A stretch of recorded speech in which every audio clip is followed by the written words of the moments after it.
Nous sommes en 1858, en Géorgie, une terre où l'air est lourd de l'odeur du coton et de la souffrance humaine.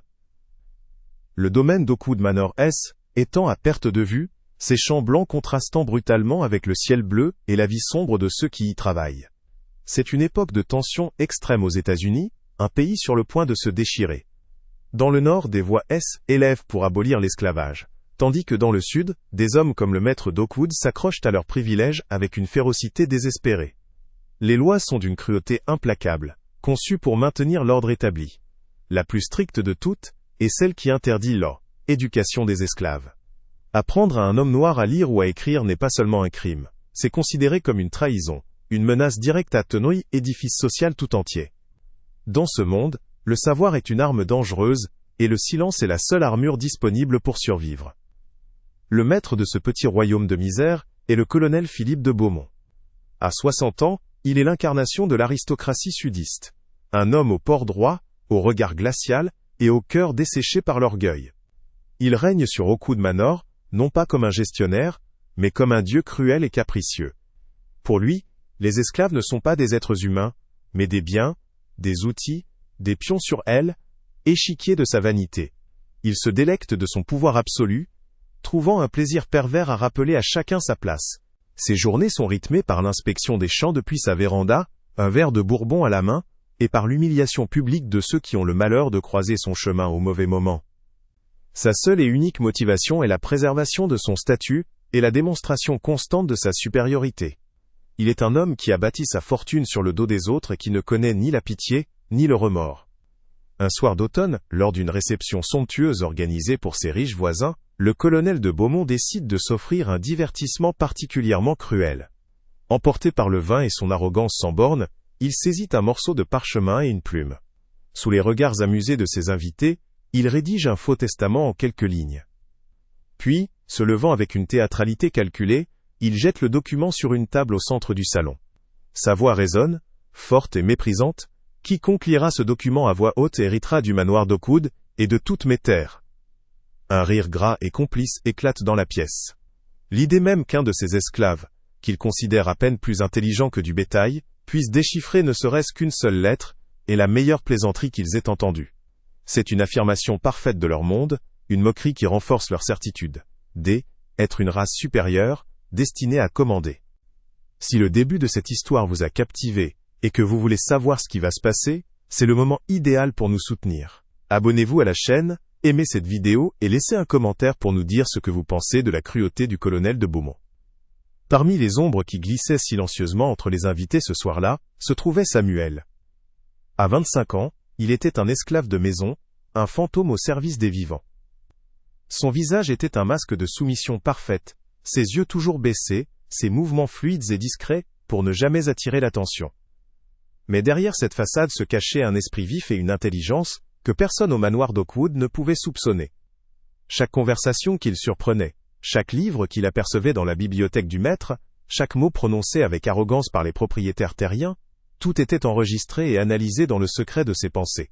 Il était l'observateur invisible au cœur de l'empire du colonel, un homme dont la plus grande force était d'être constamment sous-estimé. Il servait le vin, débarrassait les assiettes, et écoutait, attendant un jour de pouvoir utiliser tout ce qu'il avait appris. Pour l'instant, il était qu'un meuble qui respire, un objet pratique, ce qui le plaçait dans la position idéale pour tout entendre. Ce que le colonel et ses invités ignoraient, c'est que le plus grand secret de Samuel était aussi son plus grand danger. Il savait lire. Sa mère, une femme douce mais déterminée, décédée des années plus tôt, lui avait transmis ce savoir interdit comme un héritage sacré. Dans la pénombre de leur petite cabane, à la lueur d'une bougie volée, elle lui avait appris à déchiffrer les lettres, puis les mots, puis les phrases. Était un acte de rébellion ultime, un don d'humanité dans un monde qui la leur refusait. Depuis sa mort, Samuel portait ce secret comme un fardeau et une armure. Chaque jour était un exercice de dissimulation, car il savait que si sa capacité était découverte, la punition serait terrible. Le fouet, la mutilation, ou même la mort. Le savoir était une arme à double tranchant. Il pouvait le libérer, mais il pouvait aussi le détruire. Il vivait donc dans une peur constante, honorant la mémoire de sa mère en protégeant le trésor qu'elle lui avait confié au péril de sa vie. Le colonel de Beaumont prenait un plaisir particulier à humilier Samuel, comme pour se prouver constamment sa propre supériorité. Ce soir-là ne fit pas exception. Alors que Samuel se déplaçait avec un plateau chargé de verre, le colonel tendit subtilement sa botte, le faisant trébucher. Le plateau écrasa au sol dans un fracas de verre brisé. Le silence se fit, tous les regards se tournant vers l'esclave à genoux, ramassant les débris. Le colonel éclata d'un rire méprisant. « Regardez-le, aussi maladroit qu'un veau nouveau-né. On se demande parfois s'ils ont un cerveau dans leur crâne, lança-t-il à ses invités, qui rirent poliment. Samuel ne dit rien. Il garda la tête baissée, son visage impassible, mais à l'intérieur, la rage et l'humiliation brûlaient comme un feu glacial. Il se contenta de nettoyer le désordre, supportant le poids des regards amusés, et se retira dans l'ombre, son cœur battant la chamade. Cette cruauté gratuite était pas nouvelle, mais elle renforçait sa détermination silencieuse. Un jour, il ne serait plus la cible de ses moqueries. C'est depuis ce recoin sombre, où il s'efforçait de se faire oublier, que Samuel entendit la proclamation du colonel. Il vit son maître, le visage rougeau à cause du vin, jeter le parchemin sur la table avec un geste théâtral. Puis, la voix du colonel résonna, forte et pleine de dédain, lançant son défi impossible. Quiconque lira ce document à voix haute, héritera du manoir d'Oakwood et de toutes mes terres. Le rire gras des invités emplit la pièce, un son qui fit mal aux oreilles de Samuel. Pour eux, Secta était une blague excellente, une affirmation de leur pouvoir et de l'ignorance supposée de leurs esclaves. Mais pour Samuel, ces mots eurent un effet différent. Il ne vit pas la plaisanterie, mais l'opportunité. Son corps resta immobile, son expression neutre, mais son esprit s'emballa. Le défi était un piège, C était certain, mais C était aussi une porte entr'ouverte. Pour la première fois, le savoir interdit que sa mère lui avait légué pouvait devenir autre chose qu'un secret dangereux. Il pouvait devenir une arme. Plus tard dans la nuit, bien après que les rires se soient tus et que les derniers invités soient partis en titubant vers leur calèche, Samuel se retrouva seul dans le grand salon. La pièce était en désordre, sentant le tabac froid et le vin renversé. Son travail était de tout nettoyer avant le lever du soleil, de faire disparaître les traces de la décadence de la soirée. Ses yeux furent immédiatement attirés par le morceau de parchemin, abandonné sur une table basse près de la cheminée. Il gisait là, enroulé sur lui-même, comme un serpent endormi. C était un objet insignifiant pour les hommes qui l'avaient vu, une simple note de bas de page dans leur soirée d'excès. Mais pour Samuel, ce document représentait tout. C était le symbole de l'arrogance de son maître, un condensé de tout le mépris qu'il subissait. Il s'approcha lentement, le cœur battant à tout rompre. Le prendre serait un risque insensé. Le laisser serait renoncer à la seule chance qui était jamais présentée à lui. Avec une main tremblante, Samuel s'empara du parchemin. Chaque fibre de son être lui criait de le laisser là, de retourner à l'anonymat sécuritaire de l'ombre. Mais la voix de sa mère, lui murmurant l'importance des mots, était plus forte que sa peur. Il glissa le document dans sa chemise usée, le papier rêche contre sa peau, comme un secret brûlant. Se déplaçant avec la furtivité d'un chat, il quitta le grand salon, et se dirigea vers la réserve, un petit réduit sombre, où l'on entreposait les bougies et le bois de chauffage. C était le seul endroit où il pouvait espérer quelques minutes de solitude, sans être dérangé. Assis sur un tas de bûches, à la lueur volée d'un minuscule bout de chandelle, il déroula lentement le testament factice. Le silence de la maison endormie était assourdissant, chaque craquement du bois semblant annoncer sa découverte imminente. Le risque était total, la récompense incertaine, mais la soif de savoir ce que l'arrogance avait écrit était plus forte que tout. Ses yeux parcoururent les lignes. Le texte était aussi méprisant qu'il l'avait imaginé, une parodie de document légal conçu pour humilier. Le colonel léguait sa fortune à quiconque pourrait lire ces mots, sachant pertinemment que si était une condition impossible à remplir pour ses esclaves. Samuel sentit une vague de dégoût le submerger. C était la confirmation écrite de leur déshumanisation. Mais alors qu'il s'apprêtait à rouler le parchemin, une phrase attira son attention. Elle était différente du reste, presque poétique, incongrue au milieu du jargon juridique moqueur. En souvenir d'une promesse faite sous le plus vieux des chênes, au son d'un violon brisé. Ces mots firent vibrer une corde sensible dans sa mémoire. Un violon brisé? Le plus vieux des chênes. C était le début d'une comptine que sa mère lui chantait pour l'endormir, une histoire douce et triste dont il n'avait jamais vraiment saisi le sens. Il fronça les sourcils, sentant qu'il était sur le point de découvrir quelque chose de bien plus important qu'un simple défi. Il était tellement absorbé par sa découverte qu'il n'entendit pas les pas lourds dans le couloir. La porte de la réserve s'ouvrit brusquement, projetant une lumière crue qui le fit sursauter. Le colonel de Beaumont se tenait sur le seuil, son visage congestionné par la fureur. Il avait remarqué la disparition du parchemin, et, dans une rage paranoïaque, avait fouillé la maison. Voir Samuel, son esclave le plus effacé, tenant le document à la main, fut pour lui une transgression suprême. Il ne lui vint pas un instant à l'esprit que Samuel pouvait lire. Pour lui, c'est qu'était un simple vol, l'acte d'un animal curieux touchant ce qui ne lui appartenait pas. Il s'avança, arracha le parchemin des mains de Samuel, et le frappa violemment au visage, avec le dos de sa main. Samuel S. écroula au sol, le goût du sang dans la bouche, la lueur de la bougie vacillant avant de S. éteindre, le plongeant dans l'obscurité. Au lever du soleil, le colonel rassembla tous les esclaves dans la cour principale. Il n'allait pas se contenter d'une simple séance de fouet. L'humiliation de la nuit dernière exigeait une punition plus créative, plus mémorable. Il traîna Samuel, meurtri et silencieux, au centre du cercle. « Cet insolent a osé poser ses mains sales sur mes écrits, » annonça-t-il d'une voix glaciale. « Il semble tellement intéressé par mes mots qu'il va avoir tout le loisir de les méditer. » Il désigna alors une petite caisse en bois, posée sous le soleil déjà brûlant, à peine assez grande pour qu'un homme puisse s'y accroupir.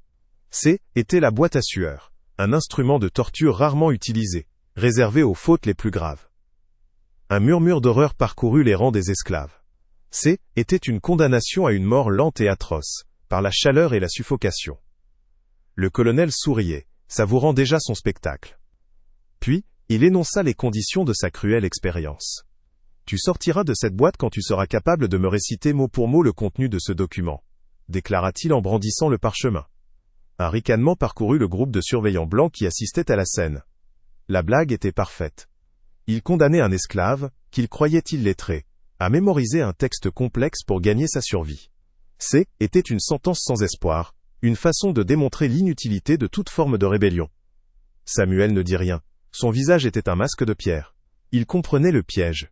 Le colonel ne testait pas sa mémoire, il mettait en scène son agonie se servant de lys écrit comme d'une arme, pour prouver que le savoir appartenait au maître, et que la seule chose que les esclaves pouvaient en tirer était la souffrance. Était le summum de son mépris, une inversion de pouvoir totale et sadique.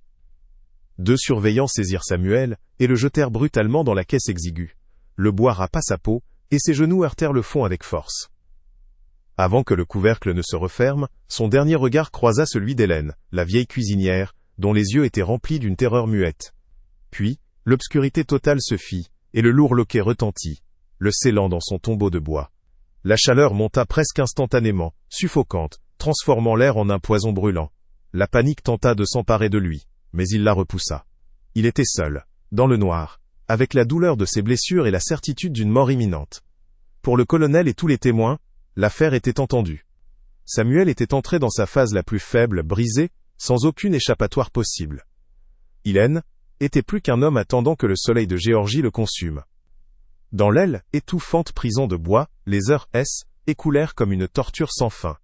La sueur coulait sur son corps, le privant de ses dernières forces. L'air manquait, chaque inspiration était un effort douloureux. Mais dans cet enfer, alors que son corps commençait à lâcher, son esprit s'aiguisa. Les mots du colonel résonnaient dans sa tête, récités mot pour mot.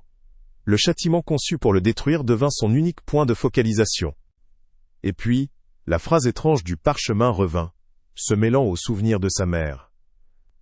Sous le plus vieux des chênes, au son d'un violon brisé. Dans le délire de la chaleur, la comptine de son enfance lui revint en entier. Les pièces du puzzle commencèrent à s'assembler. La punition du colonel était un piège, mais le document lui-même contenait une vérité cachée. C'est là, au fond du désespoir, qu'une nouvelle force naquit en lui. Il ne devait pas seulement survivre, il devait se souvenir. Chaque mot, chaque syllabe. Car l'instrument de sa torture allait devenir l'arme de sa vengeance. Au plus profond de son supplice, alors que la chaleur implacable de la boîte menaçait de consumer sa raison, Samuel découvrit une clarté inattendue. La douleur physique, aiguë et constante, devint un bruit de fond, une chose à endurer plutôt qu'à subir. Son esprit, refusant de céder, se focalisa sur la seule chose qui avait du sens, les mots. La phrase étrange du testament tournait en boucle dans sa tête, non plus comme une énigme, mais comme une ancre dans la tempête. En souvenir d'une promesse faite sous le plus vieux des chênes, au son d'un violon brisé. Il comprit que le colonel, dans son arrogance, lui avait donné sans le savoir la clé de sa propre prison. Sa survie ne dépendait plus de sa force physique, mais de sa capacité à déchiffrer ce secret. La réaction silencieuse avait commencé. Dans ce tombeau de bois, un stratège était en train de naître, forgeant sa volonté dans le feu de l'humiliation et de la souffrance. La première nuit apporta un répit illusoire. La température baissa légèrement, mais le froid de la solitude et du désespoir s'installa. C'est alors que les souvenirs de sa mère devinrent plus vifs que jamais. Il se rappela ses mains douces traçant les lettres sur une ardoise volée, sa voix basse lui fredonnant la comptine du chêne et du violon. Les paroles complètes de la chanson lui revinrent, fragment par fragment, comme des pièces d'un puzzle longtemps oublié. L'histoire n'était pas joyeuse. Elle parlait d'une jeune femme, d'un homme puissant, et d'une nuit de larmes sous un vieil arbre. Pour la première fois, Samuel ne l'entendit pas comme un conte pour enfants, mais comme un témoignage. Chaque mot de la comptine résonnait avec la phrase du testament, créant un écho terrible et révélateur. Il ne s'agissait pas de poésie. Il s'agissait de sa propre histoire, l'histoire de sa naissance. Alors que l'aube du deuxième jour approchait, un bruit discret le tira de ses pensées. Un léger grattement contre le bois, près d'une fissure au niveau du sol. Puis une voix, à peine un murmure, celle d'Hélène, la vieille cuisinière. « Samuel, mon garçon !» Bois. Une paille creuse fut glissée à travers la fente, et quelques gouttes d'eau précieuse touchèrent ses lèvres desséchées. Était un risque insensé pour elle. Si elle était découverte, le fouet serait sa récompense. Mais Hélène était la meilleure amie de sa mère, la gardienne silencieuse de tous les secrets du manoir d'Oakwood. Cet acte de défi était pas seulement un geste de pitié. Était la naissance d'une alliance, un pacte scellé dans l'ombre contre la tyrannie du colonel. Samuel ne pouvait répondre, mais dans son cœur il savait qu'il était plus tout à fait seul dans son combat. Plus tard dans la journée, le colonel de Beaumont vint inspecter son œuvre. Il s'approcha de la boîte, le visage empreint d'une satisfaction cruelle. « Alors, Gaël Simotesque érudit, as-tu mémorisé mon testament? Ou ton cerveau a-t-il finalement fondu sous le soleil ?» Sa voix était pleine de mépris, savourant chaque instant de son pouvoir. À l'intérieur, Samuel resta parfaitement immobile, ne faisant aucun bruit. Il joua le rôle que le colonel attendait de lui. Celui de la bête brisée, agonisante et vaincue. Le silence de Samuel fut interprété comme une défaite, une confirmation de son infériorité.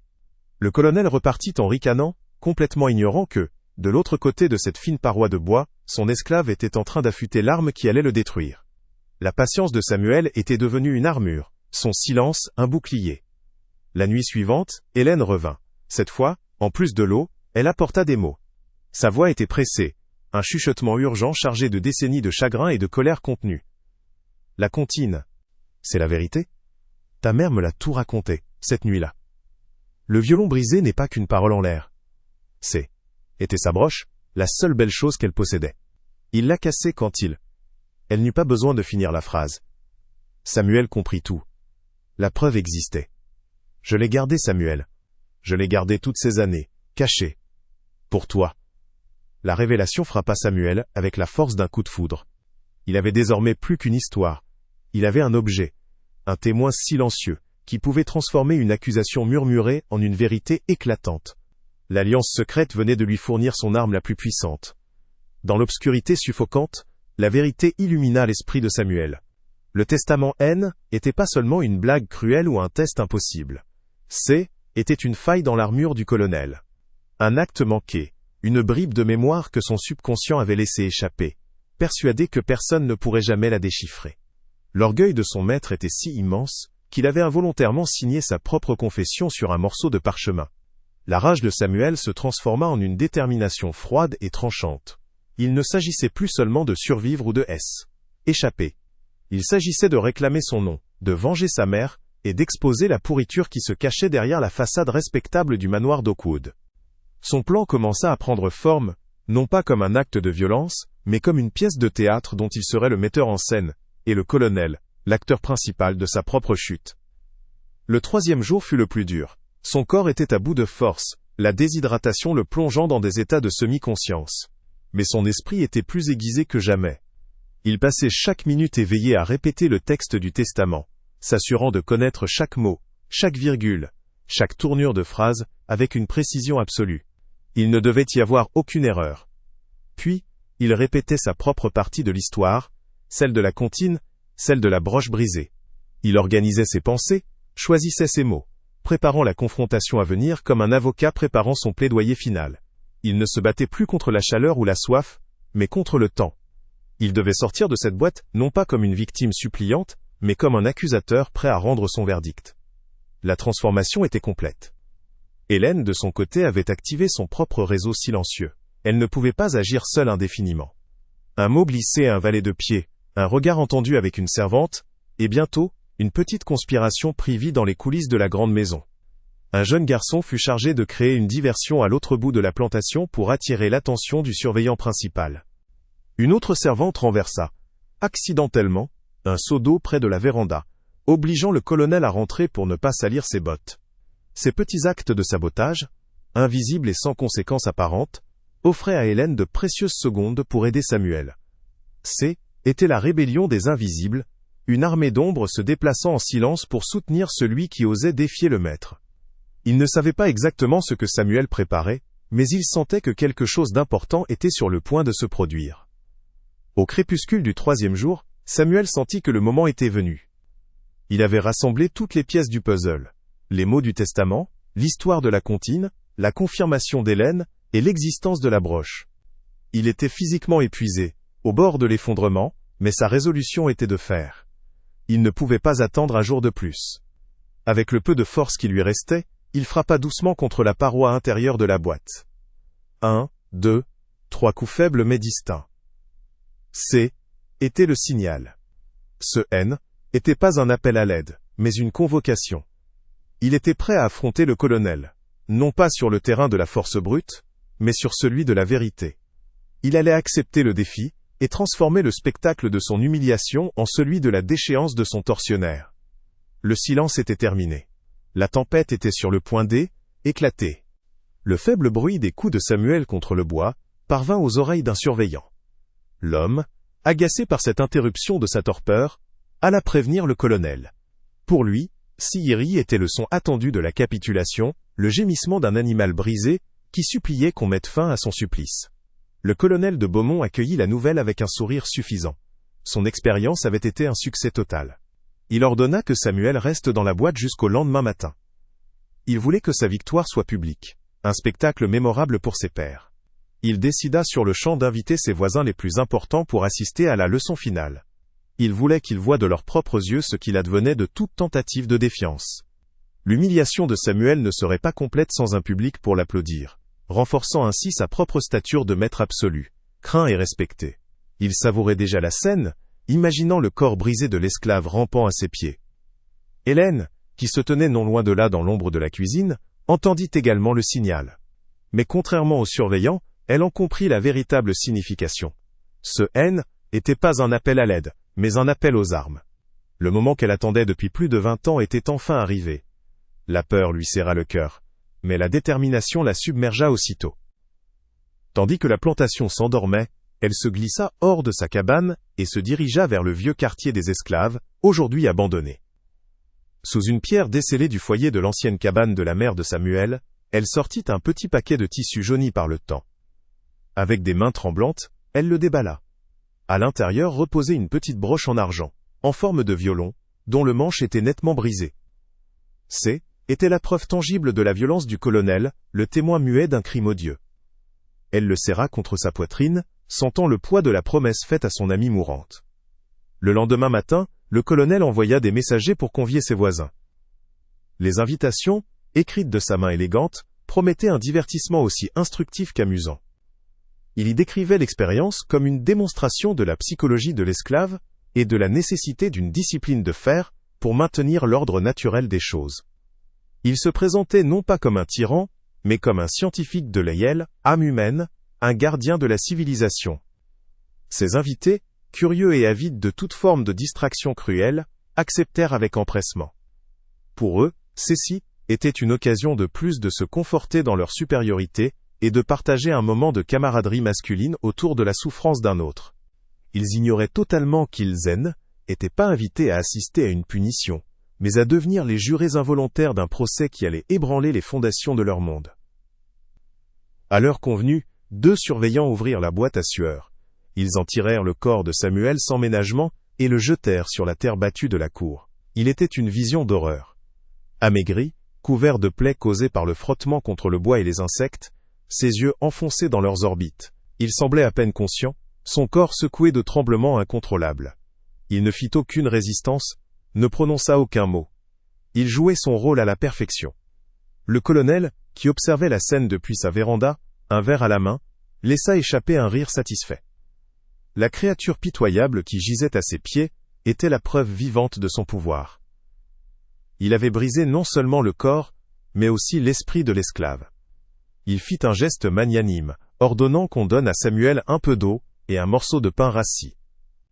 Un acte de fausse pitié destiné à impressionner ses invités, qui commençaient à arriver. C'est Hélène, qui fut chargée d'apporter cette maigre pitance. Était le moment qu'elle avait attendu. S'approchant de Samuel, qui était à genoux et buvait l'eau avec avidité, elle lui tendit le pain. Les surveillants la regardaient avec indifférence, ne voyant qu'une vieille servante accomplissant une tâche. Mais dans ce geste simple, se cachait un acte de conspiration d'une audace folle. Alors que les doigts de Samuel se refermaient sur le pain, les siens glissèrent discrètement la petite broche enveloppée de tissu dans sa paume. Le contact du métal froid contre sa peau brûlante fut comme un choc électrique. Il ne releva pas la tête, ne montra aucune réaction, mais serra l'objet dans son poing. L'arme lui avait été livrée. Le transfert était fait à la vue de tous, mais dans le secret le plus total. Hélène se retira aussi silencieusement qu'elle était venue, son cœur battant à tout rompre. La première partie du plan était accomplie. Les propriétaires terriens s'installèrent sur des chaises disposées sur la pelouse, formant un demi-cercle face à la véranda. L'ambiance était légère, presque festive. Ils échangeaient des plaisanteries, commentaient la qualité du tabac et la chaleur de la journée, comme s'ils assistaient à une course de chevaux. Samuel, toujours au centre de la cour, restait une figure pathétique, une simple note de bas de page dans leur après-midi de loisirs. Le colonel de Beaumont descendit les marches de sa véranda, se pavanant comme un empereur romain dans son arène. Il salua ses invités, le visage rayonnant de fierté. Il se sentait invincible, admiré, maître de son destin, et de celui de tous ceux qui vivaient sur ces terres.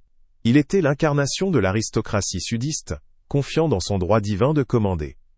L'ironie de la situation était totale. L'homme qui se croyait le metteur en scène était en réalité que le personnage principal d'une tragédie dont il n'avait pas lu le script.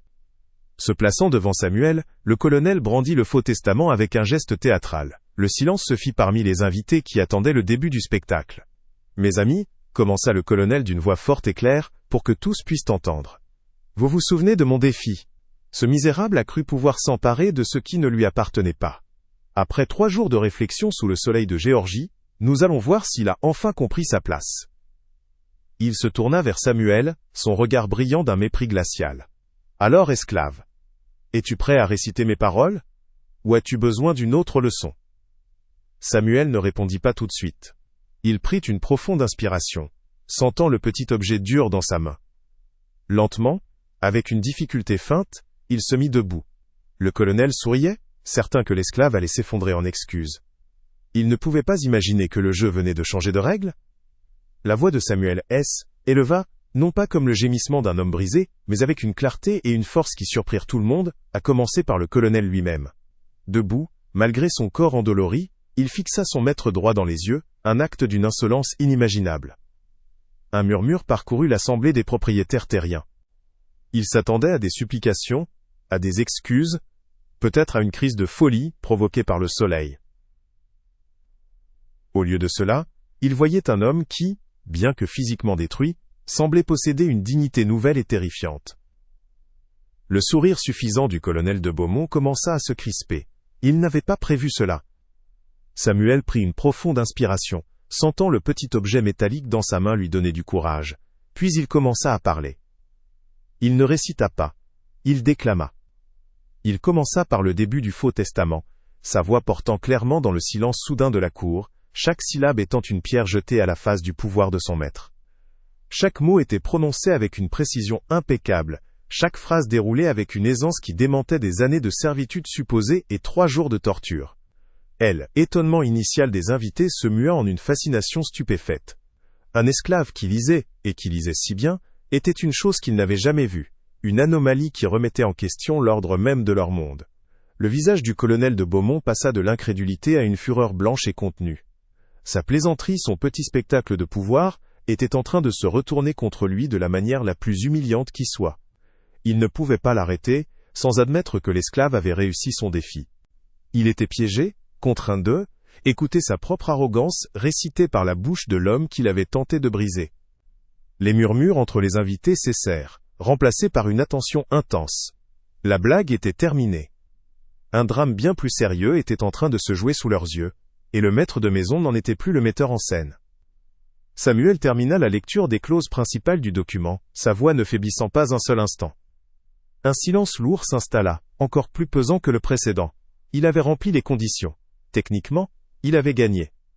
Mais il ne s'arrêta pas là. Après une pause calculée, ses yeux se fixèrent sur ceux du colonel. Un regard qui ne contenait plus de peur, mais un jugement froid. Il leva un doigt tremblant, et désigna une ligne précise sur le parchemin qu'il tenait toujours. Mais la partie la plus importante, ce n'est pas la terre, ni le manoir, déclara-t-il, sa voix résonnant comme une sentence. C'est cette phrase. Celle que vous avez écrite en pensant que personne ne pourrait jamais en comprendre le sens. La tension dans la cour devint presque insoutenable. Si vous voulez voir comment cette confrontation va se terminer, montrez-nous votre soutien avec un like et un commentaire. Tous les regards étaient maintenant tournés vers le colonel, dont le visage était devenu cireux. En souvenir d'une promesse faite sous le plus vieux des chênes, au son d'un violon brisé. Samuel récita la phrase lentement, la détachant du reste du texte. Puis, il leva les yeux vers l'assemblée. Ce n'est pas de la poésie, messieurs. C'est une confession. Sa voix se fit plus personnelle, chargée d'une douleur contenue depuis une vie entière. C'est le début d'une comptine que ma mère me chantait pour m'endormir.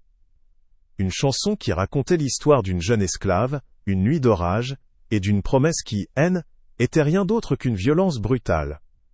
Une violence qui a eu lieu sous le plus vieux chêne de cette plantation, celui qui se dresse près de l'ancien quartier des esclaves. Une violence qui a abouti à ma naissance, 9 mois plus tard. L'accusation était si monstrueuse, si directe, qu'un frisson d'horreur parcourut l'assistance. Le colonel fit un pas en arrière, comme s'il avait été frappé physiquement. Alors que le colonel ouvrait la bouche pour hurler une négation, Samuel continua, sa voix implacable. Et le violon brisé, ce n'est pas une image. Était la seule chose de valeur que ma mère possédait. Une petite broche en argent, en forme de violon, offerte par sa propre mère.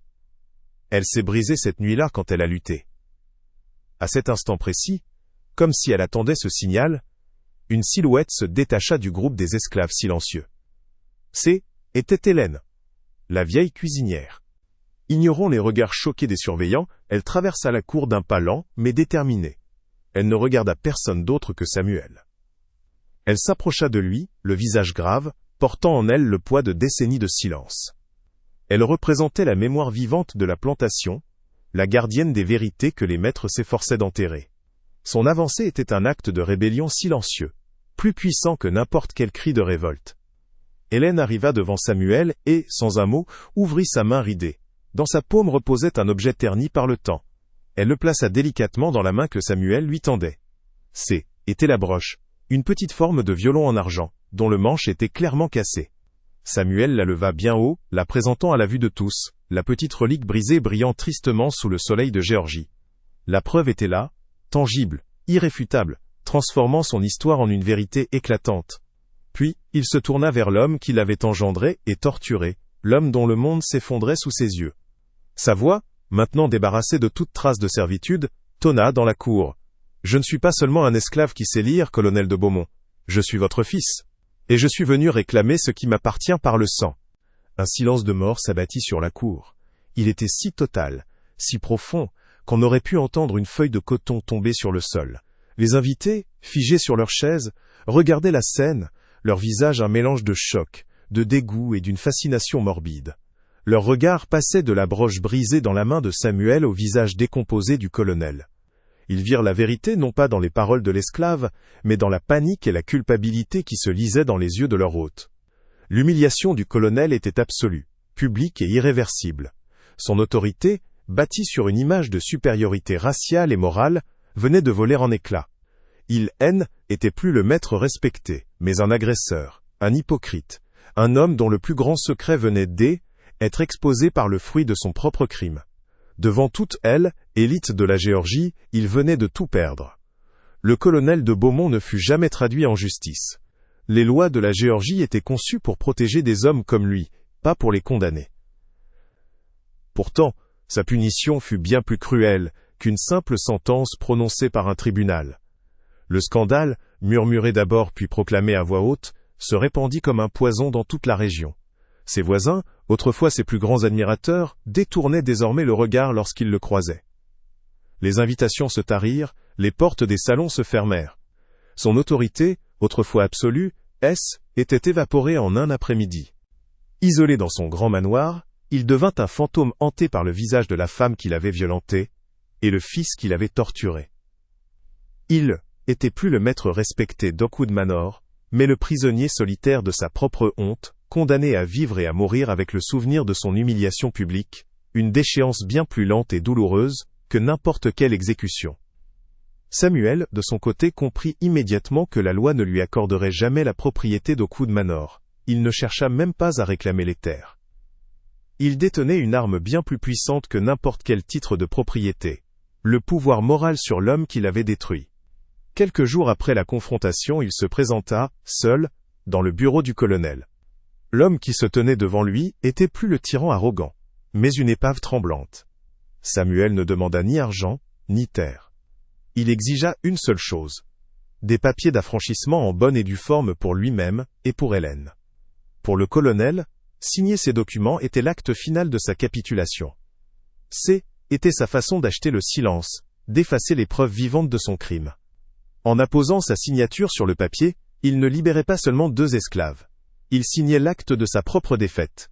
Une défaite totale et sans appel. Le jour où Samuel et Hélène quittèrent la plantation, ils ne possédaient rien d'autre que les vêtements usés qu'ils portaient, et les précieux papiers qui leur garantissaient la liberté. Ils ne se retournèrent pas. Chaque pas qu'ils faisaient les éloignait d'un passé de souffrance et les rapprochait d'un avenir incertain, mais libre. Leur départ silencieux fut une victoire plus éclatante que n'importe quelle prise de possession. Pendant ce temps, l'histoire de Samuel, l'esclave qui avait lu la confession de son maître, se propagea de cabane en cabane, de champ en champ. Elle devint une légende, un conte murmuré dans l'obscurité, un symbole d'espoir et de résistance. Elle rappelait à tous que l'esprit était une arme qu'aucun maître ne pouvait enchaîner. Si cette histoire de courage et de justice vous a touché, n'oubliez pas de vous abonner à la chaîne, de laisser un like et de nous dire en commentaire ce que vous en avez pensé. Le colonel Philippe de Beaumont mourut quelques années plus tard, seul, ruiné et méprisé, son nom devenant synonyme de disgrâce. Oakwood Manor tomba en décrépitude, monument silencieux à l'arrogance d'un homme qui avait tout perdu. Samuel et Hélène, quant à eux, atteignirent le nord et commencèrent une nouvelle vie. Samuel ne devint jamais riche ni puissant, au sens où le monde l'entendait. Mais il avait gagné bien plus que des terres ou de l'argent. Il avait reconquis son nom, sa dignité et son humanité. Son histoire nous enseigne que le véritable héritage n'est pas celui que l'on reçoit, mais celui que l'on se forge. Ce n'est pas un domaine bâti sur la souffrance d'autrui, mais la liberté de se construire soi-même, pierre par pierre. Et que la vérité, même enterrée sous des décennies de silence et de mépris, possède une force qui finit toujours par briser les chaînes les plus solides.